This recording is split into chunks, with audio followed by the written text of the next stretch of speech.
Hey, you ever genuinely enjoyed school? Like the routine, the pre 7 a.m. waking hour, the miserable, usually wet and chilling bike ride, the constant struggle against fatigue, and the overbearing desire to pass out in every single class, even if you have the desire to stay awake. In high school, I selected electives that were pertinent to my interests, but again, the aforementioned routine turned all the apples sour. I could give a fuck about homework, tests, and the repetitive schedules. Though I definitely extracted a plethora of useful knowledge from high school, I'm talking from the perspective of someone who has a great interest in their field of study. Many students nowadays lack the incentive to attend school, even if the material presented can be universally considered interesting. I couldn't imagine many kids awake in a lecture about the embargo of 1807, though I myself witnessed and experienced the shock of watching liquid nitrogen spill and evaporate off the floor. So, does school naturally have to be torturous to some, boring to others, or is it the content, its delivery, and pointless routines? I'll go on and elaborate on a few pillars of the traditional educational system and how they fail.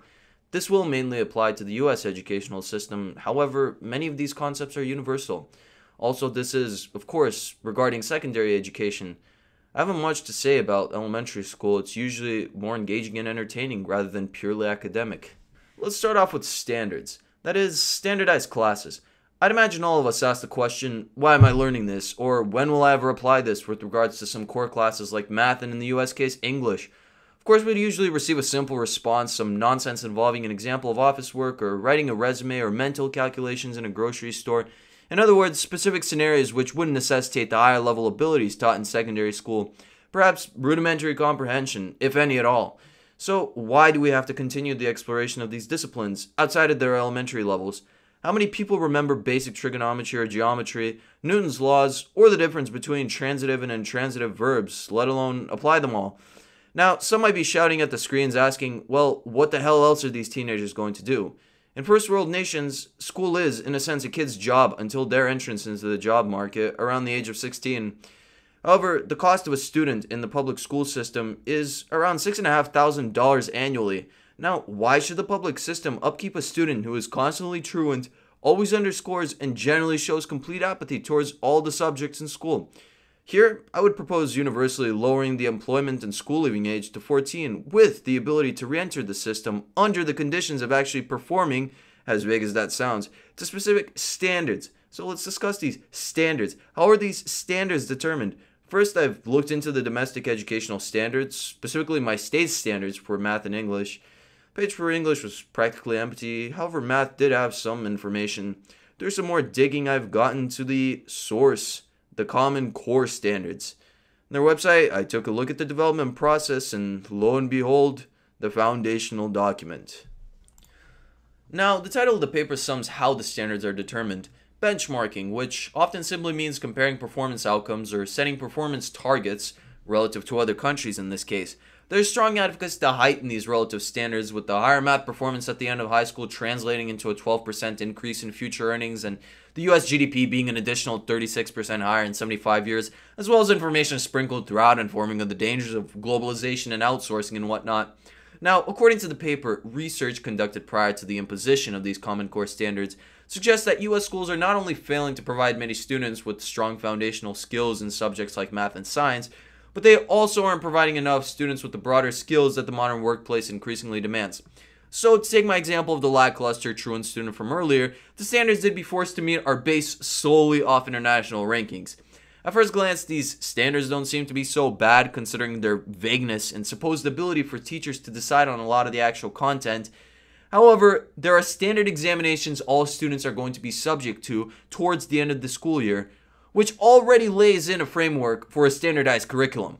Now, we've already got a national standard we've been following since the last century, SAT and ACT. These tests are intended to assess a student's readiness for college, and they're designed not to be aligned with high school curriculum. Now, considering I was a student in the last decade, I'd say my memory of these exams is rather fresh, so I can somewhat accurately jog through the content. These tests test on math, reading, and writing. Now, the writing section, I really have much to say about. This is a field that stems from pure experience, and there really isn't a way to beat it as it is. You might encounter a prompt you've seen before, but again, what are the chances you had to write on the same prompt in the same format they prompt you to on the test? However, math and reading are quite a bit more linear. Reading in particular requires you to know a set vocabulary list, and on the test you'll encounter questions which ask you to provide a specific definition for a word. Fine, I'd be okay with this on a pure English test, but we've also got math. There are standardized questions that will occur with different numerals and slightly different wording on multiple tests, but the concepts tested on are the same year in and year out. Now, these aren't challenging math problems. Rather, they depend upon cued call and recognition memory retrieval. If you've seen the problem before or a heavily similar one, you execute the same algorithm as you always do, crunch some numbers, and get the results. In actual difficult problems, the difficulty stems from logic and a masterful application of all the concepts you know. Look at the AMC 10 and 12 tests if you want to see what I mean. It's like comparing a bullet spongy boss versus a boss that's difficult to beat because of the mechanics of the game and the setting limitations. One demands time and grinding, the other demands skill and thinking. Now, which one demonstrates more of an aptitude for the subject, and which test is more difficult to write questions for? Now, the worst part, the cumulative score. This, alongside the ACT scores, is what colleges look for when recruiting students. This cumulative score is basically a dick measuring contest, alongside GPA. My question is, how is this a good estimate of the student's intelligence and aptitude to learn? How can you simply accumulate all the course grades, average them, and state that that floating point is anything of an accurate representation of the student's talents? I mean, a giant elephant in the room. Basket weaving 101 versus biochem. Oh, I'm sure the colleges look at the classes you've taken, only if that little shitty fucking number is higher than a 3. Seriously, I mean, not to use the savant example, but perhaps some students are flat out outperforming everyone in reading and writing while lagging in math, and vice versa. How is this a measure at all of a student's competence? And here, I have to ask my core question, how is this learning? How is grinding for some bullshit test at all education? Or perhaps I'm asking the wrong question, since education is the process of giving systematic instruction. Well then, let me rephrase it. How is it learning? Now, a good counterargument would be the fact that test scores would measure the student's ability to devote time and work hard, grind study. But how is this a demonstration of passion and aptitude? Grinding is just a means to an end. It's just to get the job in an industry. And that's what it seems school has devolved to. A factory. A factory to churn out not thinkers, but workers. Corporate slaves who can properly execute instructions. Is this what school must be? I mean, there's a clear, simple path to succeeding at these tests. A longitudinal study from Ohio State showed that taking private SAT prep classes correlated with scores higher by about 60 points. A study from Oxford showed that coaching courses boosted scores by an average of 56 points. The founder of Ivy-bound Test Prep claimed in an interview that diligent students of their courses will see at least a 150-point increase. A lucrative business it is indeed. College Board must be printing fat stacks, and there are certain retakes bringing more inbound. Shit, even I took the SAT and ACT twice, despite my hard desire not to conform. But again, we're all subjects to the system of these means to an end. I knew I had to do this shit because to be able to learn the things I genuinely wanted to in university, they have to let me in. They really have you by the balls. So, standards. Good for education, bad for learning. So, what can we do to shift school more into learning so perhaps more students would be engaged and willful to go to school? Well, just to address standards again, despite the liberties that Common Core claims to allot to teachers, there isn't much leeway when you've got a standardized state exam you've got to have your students pass. So though I don't think that there are many true indie teachers out there, I've had experience with both the educational machines and actual teachers. I've had a couple teachers in high school before who took no liberty in teaching a curriculum. These teachers would often start off class doing stupid shit like writing learning targets on the board, following the class text religiously, and assigning the same homework problems as their colleagues. These were the classes I slept in. I just couldn't give a fuck when the lecture was delivered in the most monotone voice imaginable. When the script followed the book to a T, I saw no reason to stay awake. When I could read through the chapter in the first 5 minutes of class, close the book, and let the time pass by faster. These are the classes I just needed to see the clock every minute. I turned around just begging for the digital numerals to increment. Now, these were the standard classes. A snooze fest for the invested, a chat and text time for the rest. Myth. Pandering to the lowest common denominator. No, right. Same as No Child Left Behind. Fucking A. The AP classes, which are a whole can of worms within themselves, were the polar opposite. The curriculums were based off not the actual comprehension of the material, but mindless memorization and subsequent regurgitation on homework and ejaculation on tests. In the AP classes, the teachers often did take a bit more liberty. I often feel so bad for them because a lot of them were actually great, could probably easily devise content themselves. I'll give due credit, AP classes forced you to stay alert and up to speed, thus you were often forced to intuitively comprehend the material. If you fall behind even by a day, you're done, son. But again, AP classes were not the universal standard, and the standards they followed were often bullshit. As my Chem AP teacher said, we're expected to forget 50% of the content by the end of the year, thus above 70% on the test will warrant a 5. What the fuck? How can that be classified as effective teaching? Matter of fact, I forgot a shit ton of what we've learned. Can't recall much of what we did in the experiments either. And yes, I've had a great interest in the subject and performed alright on the test.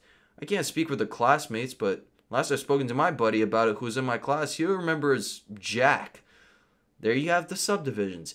You have either the choice of running at full pace with tons of studying or crawling at the pace of the standards, which cater to the lowest common denominator. And again, I'm an avid student. I'm okay with pedantic pedagogy in a lot of the classes because I do care to know the content.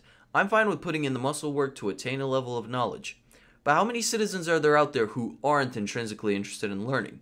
I mean, the natural answer seems to be to entice them to come by making learning cool, like in elementary school. But how do we make sure the content is mature and helpful without being too boring or sprinkled with constant lame humor and other distracting tat? Well, I'd refer to the Carl Sagan Neil deGrasse Tyson series, The Universe, BBC's Blue Planet, and YouTube channel Vsauce. These mediums seem to have gotten the formula down well.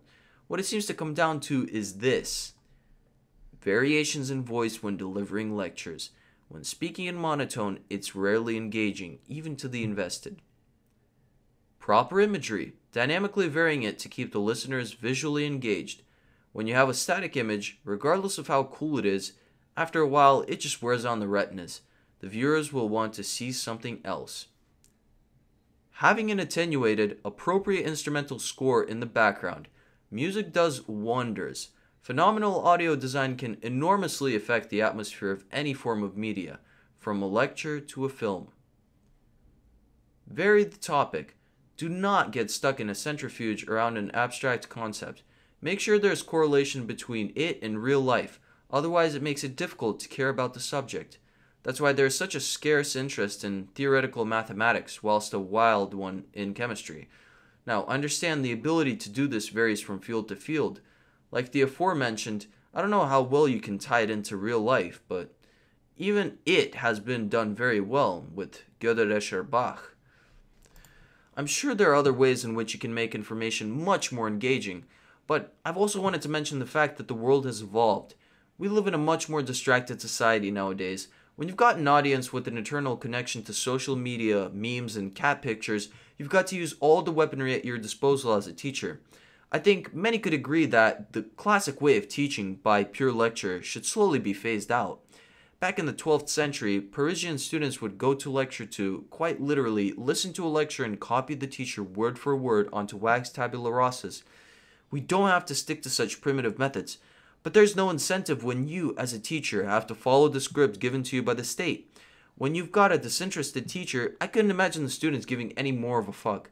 I think we all know the difference between a passionate professor compared to the one who reeks of, I don't give a shit. And the way to engage teachers is to have them teach, them devise the curriculum, and them create the standards the delinquent students would have to meet.